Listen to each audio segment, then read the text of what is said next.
செய்யார் அருகே பிறந்தநாள் விழாவிற்கு குடிநீர் பாட்டில் ஆர்டர் செய்ததில் பள்ளி இருந்ததால் அதிர்ச்சியடைந்த குடும்பத்தினர் உணவு பாதுகாப்புத்துறை அதிகாரிகள் நடவடிக்கை எடுக்க கோரிக்கை விடுத்துள்ளனர். இதுகுறித்த கூடுதல் தகவலை எமது செய்தியாளர் ராஜி வழங்க கேட்கலாம். ராஜி, வணக்கம். தற்பொழுது குடிநீர் பாட்டிலில் பள்ளி விழுந்த அதிர்ச்சி தகவல் ஒன்று வெளியாகியிருக்கிறது. உணவு பாதுகாப்புத்துறை அதிகாரிகள் அங்கு வந்து நடவடிக்கை ஏதும் எடுத்தார்களா? முழு விவரங்கள். வணக்கம் சலோமி. திருவண்ணாமலை மாவட்டம் செய்யார் ஆதிகேசன் தெருவை சேர்ந்தவர் பிரதாப் அருணா தம்பதியரின் மகள் தனுஷிகா பிறந்தநாள் விழா நேற்று நேற்று மாலை காந்தி சாலையில் உள்ள தனியார் திருமண மண்டபத்தில் நடைபெற்றது. விழாவிற்கு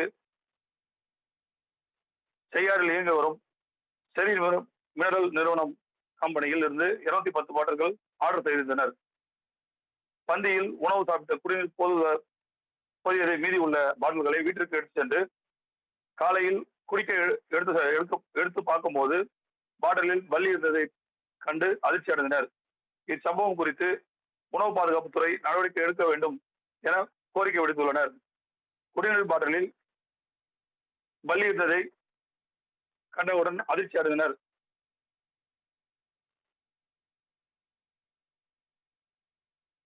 தங்களின் முழு விவரங்களுக்கு நன்றி ராஜி.